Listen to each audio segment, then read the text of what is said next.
Buenos días, mi nombre es Melanie Catalán Coma y a continuación voy a presentarles mi trabajo de final de máster titulado Evaluación e Intervención Comunicativo-Lingüística en un caso de afasia infantil congénita. Este proyecto ha sido supervisado por Lucía Buy Legaz, profesora colaboradora de la Universitat Oberta de Cataluña, concretamente del Máster Universitario de Dificultades de Aprendizaje y Trastornos del Lenguaje. El proyecto desarrollado es un estudio de caso que contiene los siguientes apartados. En primer lugar, encontramos la introducción, dentro de la cual definiremos los principales conceptos teóricos del tema a desarrollar. En segundo lugar, exponemos los objetivos y las hipótesis planteadas al inicio de este proyecto. En tercer lugar, encontramos el método, dentro del cual distinguimos tres apartados: participante, instrumentos y procedimiento. En cuarto lugar, se expondrán los resultados obtenidos al final de la intervención, tomando como referencia las capacidades previas de la alumna. Tras ello, se realizará una pequeña discusión y conclusión de los resultados obtenidos, basándonos en los objetivos e hipótesis planteadas inicialmente.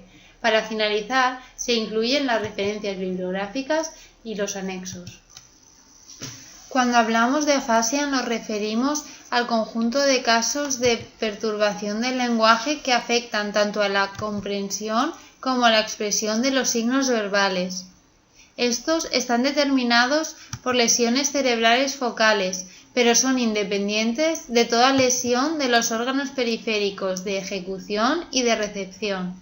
Además, pueden presentar otros trastornos asociados, como alteraciones motoras, defectos sensoriales y trastornos cognitivos. El lenguaje de estos alumnos es el resultado de la interacción entre las capacidades conservadas y las secuelas de las funciones alteradas, pues resulta muy complicado determinar un perfil universal de la persona con afasia. No obstante, a lo largo de la historia, con el fin de simplificar dicho problema, se han sucedido múltiples clasificaciones dicotómicas de las afasias.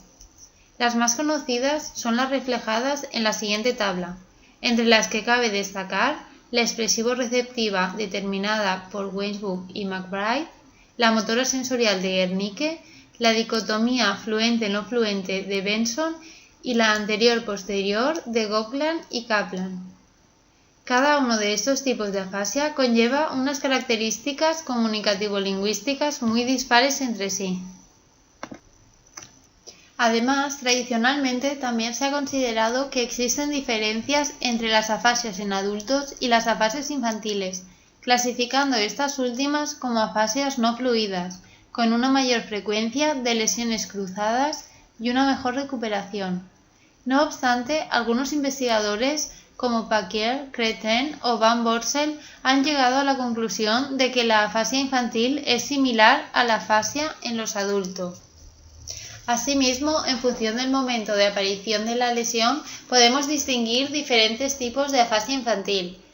La afasia infantil congénita se define como la ausencia o casi ausencia del desarrollo del lenguaje oral en un niño que no presenta deficiencia mental, auditiva, motora ni trastornos conductuales, y la afasia infantil adquirida es conocida como la pérdida total del lenguaje en niños menores de 10 años, a causa de una lesión cerebral focal que afecta a las áreas directamente relacionadas con el lenguaje.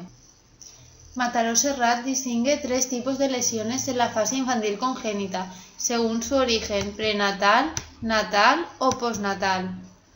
Generalmente, los niños afásicos con trastornos del lenguaje debido a lesiones postnatales suelen presentar una evolución lingüística más lenta de lo normal, empezando a hablar hacia los 4 años. No hay laleo y el periodo de tartamudez fisiológica es también más duradero. Más adelante, en caso de que exista lenguaje espontáneo, las características más notables pueden resumirse en la abundante presencia de ecolalias y perseveraciones, tanto silábicas como verbales, la ausencia de logorrea y parafasias, la hiperextensión contextual de las palabras a causa de su pobreza léxica, la falta de jergas y estereotipias, la reducción general del lenguaje oral, la abundancia de agramatismos y trastornos fónicos, tanto articulatorios como prosódicos, y por último, el deterioro significativo de la lectoescritura. Otros rasgos característicos son la fatigabilidad y la labilidad de la atención, así como las alteraciones en la memoria operativa o de trabajo. Según diversos estudios, la terapia del lenguaje presenta un efecto positivo sobre la recuperación del lenguaje de las personas afásicas.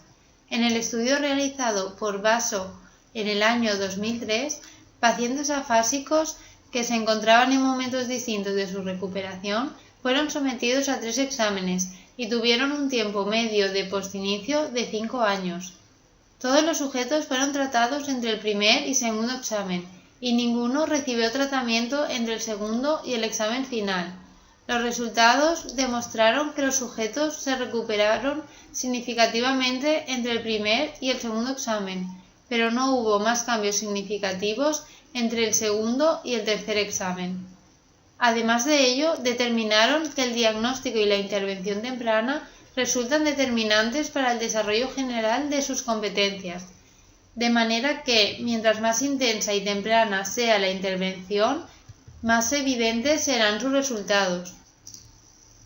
Concretamente, mediante el proceso de intervención descrito a continuación, se pretende mejorar la percepción auditiva para reducir el número de errores fonológicos, favorecer la movilidad y la coordinación de los órganos orofaciales mediante la realización de praxias, así como trabajar la articulación específica de fonemas con el fin de incrementar la inteligibilidad de su expresión oral y, por último, reducir sus dificultades de acceso al léxico para favorecer su fluidez discursiva.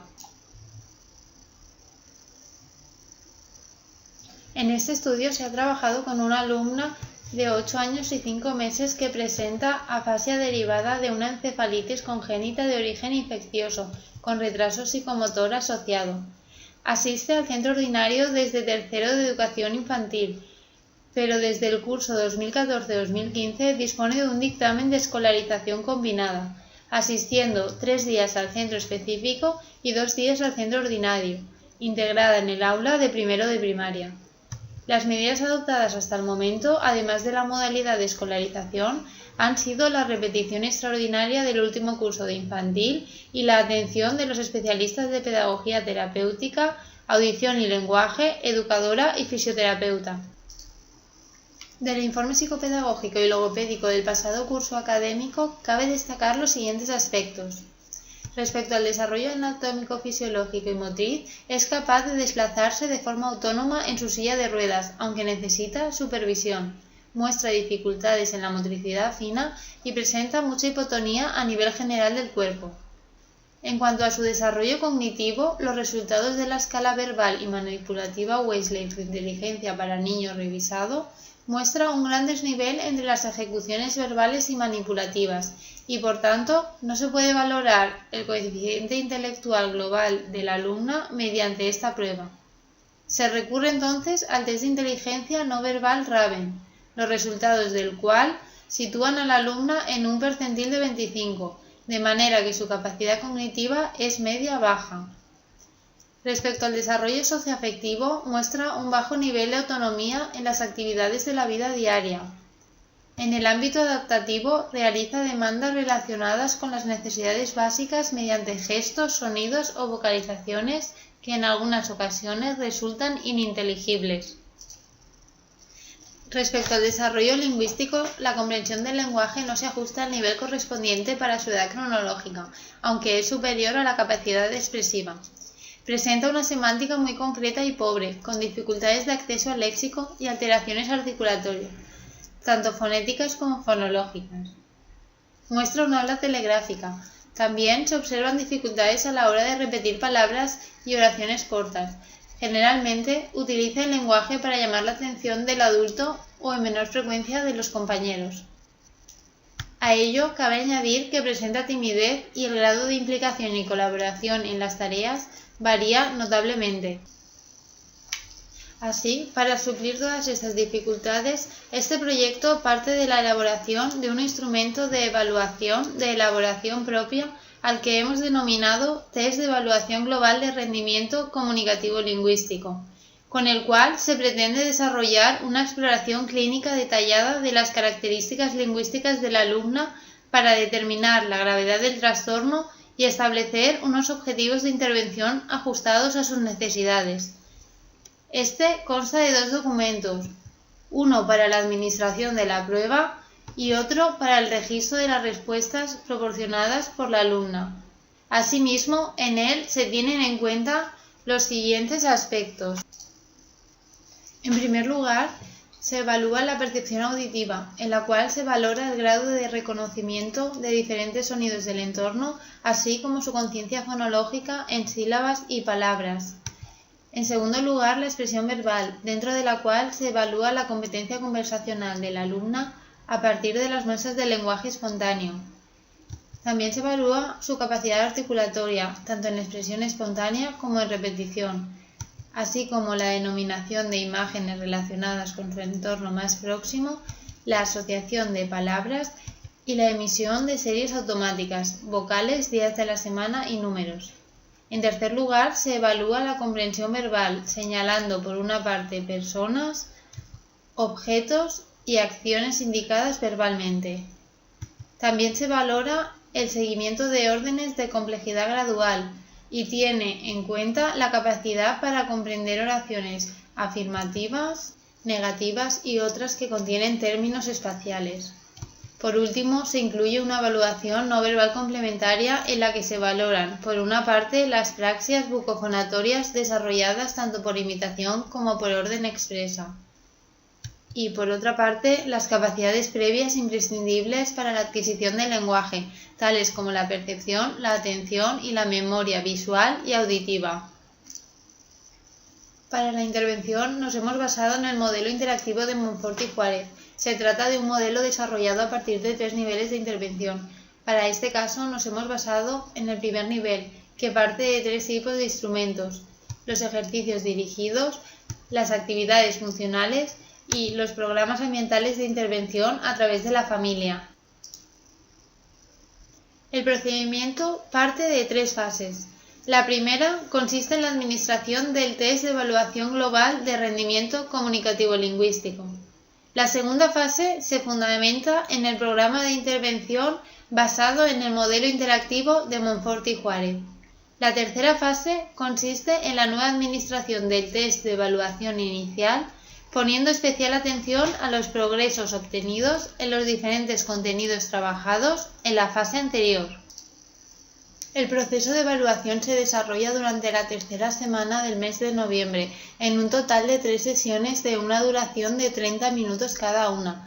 El desarrollo de la misma es oral, de manera que se transcriben las respuestas de la alumna y se evalúan tanto a nivel cualitativo como cuantitativo. El test postintervención se lleva a cabo durante la segunda semana del mes de enero, de forma análoga. El programa de intervención tiene lugar durante la segunda quincena del mes de noviembre y todo el mes de diciembre. Se lleva a cabo en un total de 14 sesiones de 30 minutos, durante las cuales trabajamos a partir de ejercicios dirigidos y actividades funcionales. Además, se especifican una serie de pautas a la familia. A continuación, se detalla cómo se desarrollan cada uno de los contenidos de la intervención. Para el desarrollo de su capacidad auditiva, los ejercicios que se llevan a cabo podemos clasificarlos en las tareas de discriminación, que parten de la comparación de 2 o más estímulos sonoros para determinar si son iguales o no, denominadas AB. Se proponen también otras tareas de discriminación denominadas ABX, en las cuales no se presentan 2 estímulos, sino 3, comparándose el tercero con cada uno de los 2 anteriores. Las tareas de reconocimiento consisten en comparar el estímulo auditivo que se le presenta con las imágenes mentales que la alumna ya posee. Las más comunes son las tareas de decisión forzada, usando 2 imágenes y un sonido correspondiente a una de estas. Otras actividades consisten en presentar un sonido del entorno, otorgándole o no un referente que le ayude a la identificación. Otra modalidad muy recurrida es la tarea de reconocimiento de imágenes, fonológicamente similares. Los ejercicios de praxis y articulación se desarrollan de forma entrelazada. trabajaremos la corrección de los fonemas correspondientes a las grafías F y S. Estas actividades se suceden en base a la adquisición de la posición tipo, la emisión sostenida de los fonemas, la diferenciación entre ambos, la articulación de sílabas directas e inversas, la repetición de logotomas, la articulación de palabras que contengan dichos fonemas, la repetición y construcción de oraciones con estas palabras y la generalización de los mismos. Incidiremos primero en la realización de praxias labiales y mandibulares y más adelante en las praxias linguales, tanto internas como externas. Las actividades funcionales se basan en la simulación de juegos interactivos que requieren una comunicación directa para poder jugar. En los ejercicios funcionales es importante hacer correcciones implícitas mediante la reformulación de sus producciones. Además, es necesario tener en cuenta la complejidad del ejercicio con el fin de situar la actividad dentro de la zona de desarrollo proximal determinado por Vygotsky. En base a ello, y dadas las dificultades de acceso al léxico de la alumna, se le ofrecen facilitaciones léxicas diversas. Las pautas de intervención a la familia estarán orientadas a entablar conversaciones abiertas, insistiendo en que deben respetar los turnos de palabra, mantener el contacto ocular y seguir el tema central de la conversación. Estimular el lenguaje mediante cuentos, canciones o juegos en los cuales se permite el intercambio de información y la alternancia de roles. Otorgarle órdenes sencillas y directas, adecuadas a su nivel comprensivo. Dirigirse a ella con preguntas abiertas. Hablarle de forma correcta pero proporcionándole un modelo adecuado. Y proporcionarle situaciones en las que tenga que relacionarse e interactuar con otras personas.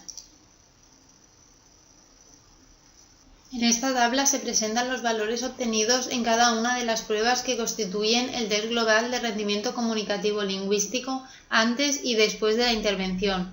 Entre ellos se puede destacar que, ante las tareas de percepción auditiva, en el test postintervención se observa un aumento de aciertos de aproximadamente el 23% respecto a los resultados obtenidos en el test preintervención.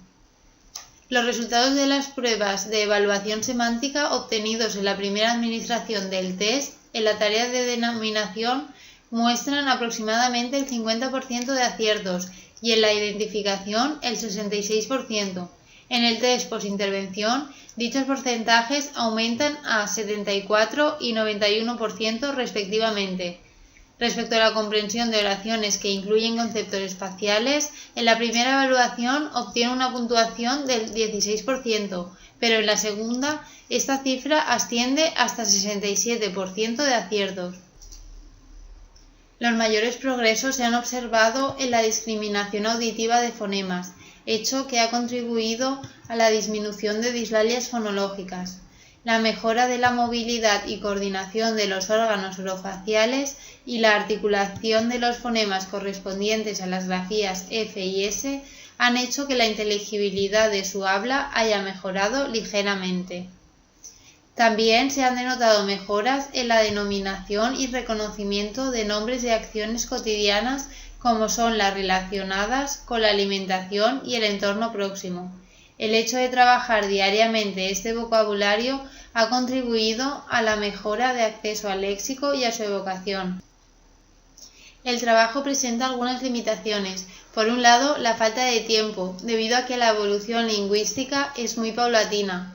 Por otro lado, la complejidad de la prueba de articulación, ya que las palabras han resultado demasiado difíciles para el nivel de la alumna.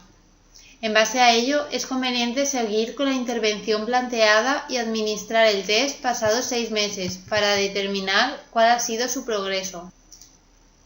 En definitiva, a lo largo de todo el proceso que acabamos de presentar, hemos logrado alcanzar los objetivos que nos planteamos al inicio del programa de intervención, encaminado a mejorar la competencia comunicativo-lingüística de la alumna de 8 años con afasia infantil congénita, mediante el desarrollo de un programa de intervención basado en el modelo de Monfort y Juárez, gracias a la colaboración de la familia y de los diferentes especialistas externos que intervienen con ella.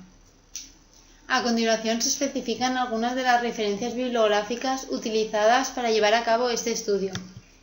Y por último se presenta un índice de los anexos incluidos en el trabajo de final de máster. Gracias por su atención.